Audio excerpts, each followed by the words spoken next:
Hey there, brilliant body.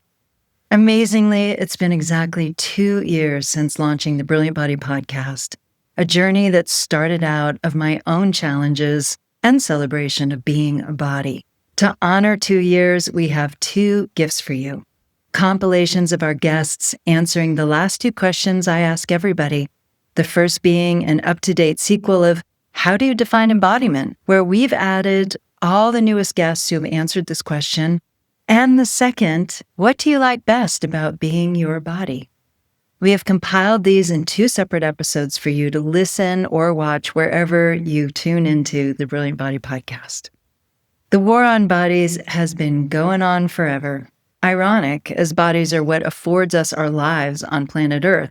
Exploring what it is to be a body has been a lifelong passion and necessity for me. I've had so many challenges, so many frustrations, and so many joys for being the incarnation that I am, which is why it's what I keep writing about in my blogs, in a forthcoming book, talking about in these episodes, teaching about in my classes, facilitating in my private sessions and group experiences. So here's the outcome of not just the last 2 years of podcasting, but all of my years exploring this very question: what the hell is embodiment anyway? By the end of this episode, hopefully you'll have a lot more sense of at least these brilliant guests' view on that very topic. Thank you for celebrating with us by listening. Here we go. How would you describe embodiment? I define embodiment as being sensorially aware of your body and being able to move your body in ways that are expressive for you instead of just in prescribed ways, and being able to make sense of and use the sensations of your body, which mostly means emotions, because emotions are basically sensations, pretty much. And, being fluent with what they feel like and what you do with them, being able to enjoy the sensations of your body instead of holding them at arm's length, being attuned to the impulses to move your body. It's a pretty big order. I mean, it's funny we say, well, I'm in my body, I'm not in my body. Well, of course you're in your body because there's nowhere else to be. Like, you're in your body. Boy, that's a really big question. Yes. Yeah. How do I define embodiment? I've got two thoughts that come to me when I sit with that question. The first one is, you can't not be embodied. Sorry. You can be dissociated from that body. You can send your mind packing off someplace, but it's not possible not to be embodied because you are a body. The second thing that comes to me then is presence, really. Is you can be bringing your consciousness into awareness of yourself as a body, as a living, breathing being with a boundary in relationship to, or you can check out.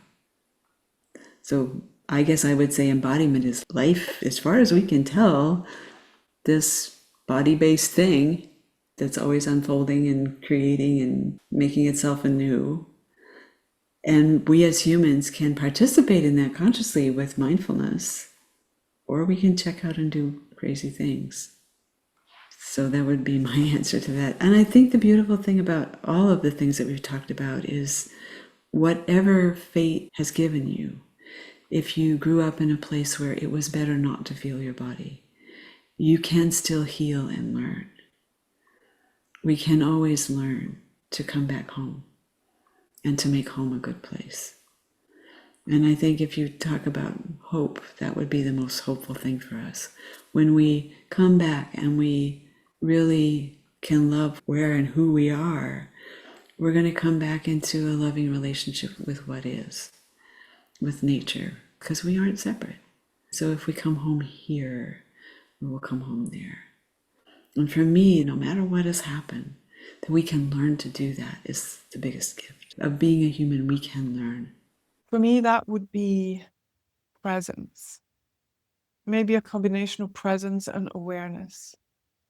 That you are present in and aware of your body. And when you are fully, at least this is my personal experience and belief, when you're fully aware, fully present, you drop into nothingness and everythingness. And you own all of that. To me, is the complete embodiment. You are here, now, in this, but everything. Do you have a definition of embodiment? Oh, wow. I love this question. Or more specifically, sexual embodiment? The words that are coming to mind right now are being home, feeling rooted, feeling present, and feeling alive in an integrated way, meaning you can actually notice the sensations and be present with the sensations in different parts of your body, and you can almost feel them as the epicenter of your consciousness. So for me, that's what embodiment feels like, particularly sensually or sexually. Embodiment is just being in sensory contact with your body. I define embodiment as the experience of inhabiting one's physiological vessel. So by inhabiting, we can inhabit with our awareness, with sensation, with breath. So it's almost like you inhabit a glove by filling it. So embodiment is the experience for me of really fitting the glove of your body, experiencing the inhabitation of your body. So in that analogy, what or who is the hand? You could say it's your soul, your consciousness. Embodiment is a human concept that simply means connection to all of energy. How do you define embodiment? Oh my goodness. That was not the curveball I was expecting. Embodiment. The analytical part of my brain is just screaming for a context to be able to give a definition of that. I don't know if you have a context to give. Well, since we're talking about animal intelligence, go with animals. What is it that humans can learn about being bodies more fully, more honorably and harmoniously, perhaps is a better question for you. In that case, I have a good answer. There's this amazing word. It's a German word and we don't have an English equivalent, and it's called Funktionslust.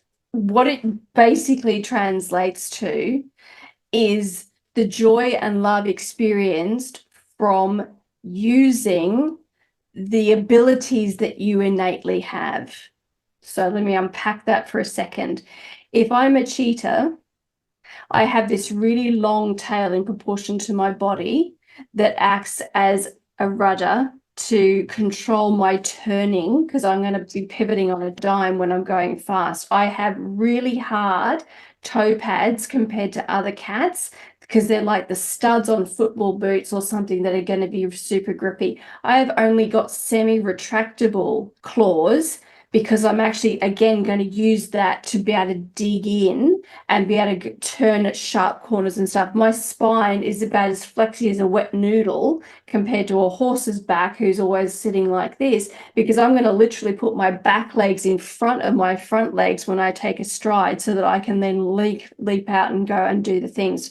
So when a cheetah is in full flight, in that experience on the hunt of top speed, there's a whole lot of physicality. There's a whole lot of stuff that their body is doing. And of course, their brain is concentrating, their eyes are looking at, there's 100 things happening at the same time.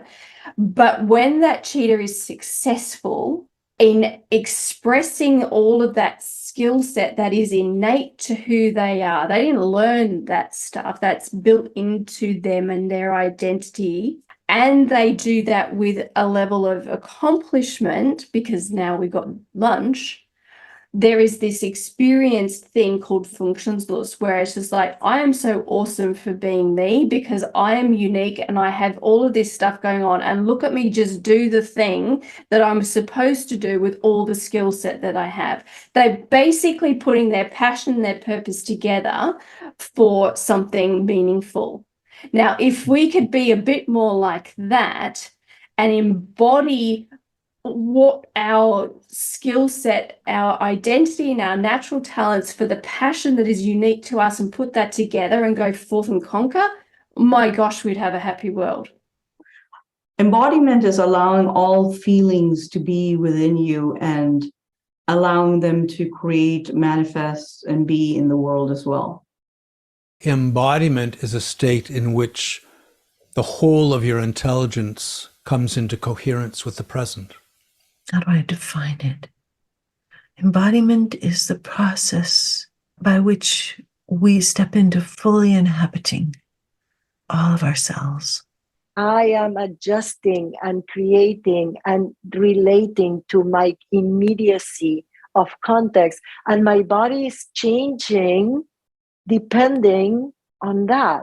So I feel that the capability and the potential of being in the body constantly with awareness in the fluid body, being in harmony with everything that is around us is what is embodiment for me. How do I define embodiment? When you ask the question, I feel embodiment. So for me, embodiment is about dropping into this vast and very precise field of information and discovering how my body communicates to me about that field of information. Being at home. And I think that's probably my closest to embodiment is when somebody is content at home. And I think content is the right word. Because when they are content, they're regulated. And they can co-regulate with the internal and the external. So somebody who's really truly feels at home and is self-aware and aware of others is going to be more balanced. So for me, that's probably what embodiment means. It is the full engagement of the body, mind, in the felt sense, through movement, through recognition of that which you know, wish to know, through the expression of your body. I don't always have to be there, but I want to be there. And I value the extreme intelligence of the body and the body-mind, the full body intelligence. So just including the body would be my definition. It's a feeling to me. It's not a thought, and it's heart. It's my heart. When my heart is filled and I feel that blood and life force pumping through me, then I know I'm embodied. I know I'm present within this body. So what is your definition of embodiment? I'd have to dance for you. I don't know how to answer that question. There you go. You would answer it through movement. I love that. Oh, great question. Well, I would define embodiment as being attuned. Let's use these words, being attuned and being present to your experience of being in your body. Fundamentally that. Many of us are pretty disconnected, disembodied, disassociated. We hear these words spoken. So embodiment is that I can be present with and attuned to my sensations, my impulses, the other words that have been spoken here, preferences, desires, boundaries. I can connect with that wisdom and use it to inform my decision-making, my choosing, guiding me as I move through my life. The meeting of attention, which is our most precious gift that we can give to the liquid self. How do you define embodiment? Oh, ooh. Embodiment. Being able to take in the sensations of the body, to recognize them, to notice them, and to make sense of them. Even if it's not a cognitive sense, but a felt sense. Yeah, I think that's how I would define it. Maybe embodiment is the condition, ever expanding condition of conscious awareness of one's body, which may end at your skin and it may end at the Pleiades. Embodiment is our sense of pleasure and eroticism.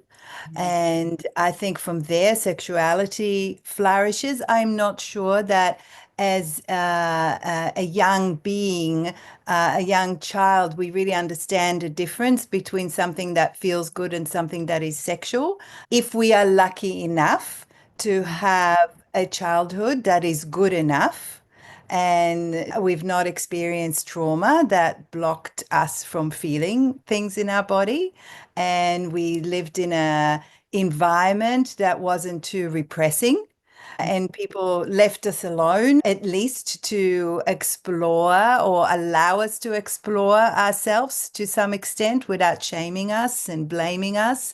Or if all of those things happened to be there, and if you're lucky enough to be in an environment that's good enough, like they say with attachment theory, you need good enough parenting. We need to have a good enough environment that doesn't necessarily need to be excellent to support us in staying connected with that sense of embodiment, with that sense of pleasure in our bodies.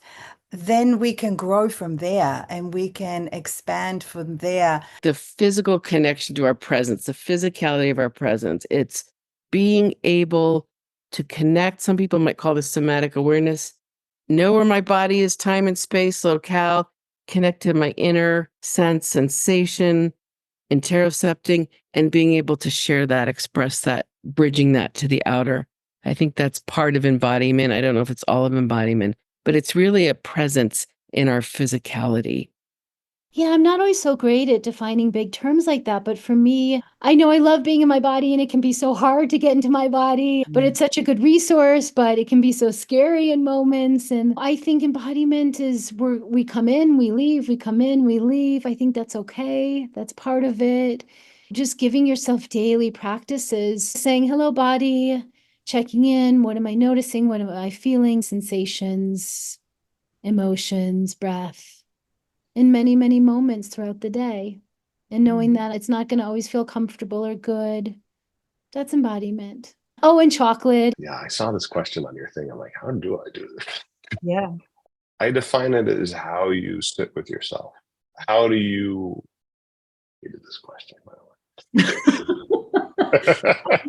He just said, I hated this question. Hated this question, yes.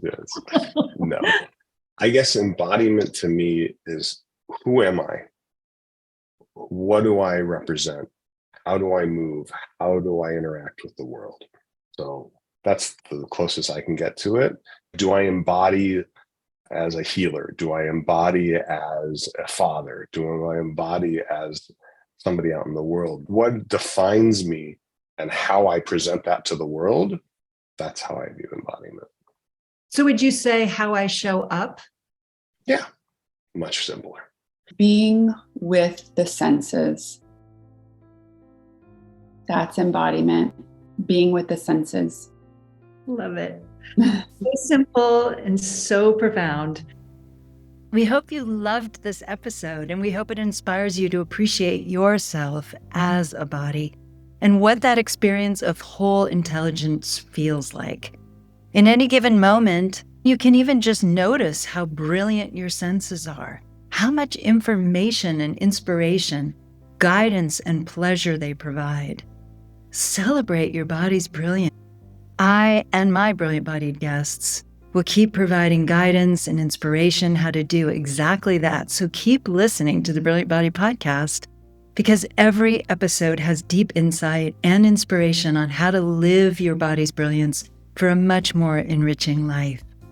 And you're invited to join our regular online events. Some are group events where I guide participants to discover what their bodies know about a variety of topics in great detail using personal geometry. And others are live Q&A events with the Brilliant Body Podcast guests. And they're all free. So see what's coming up and come join us. They're always revelatory. Find the links in the show notes. From our brilliant body to yours, we wish you every inspiration and lots of joy and peace.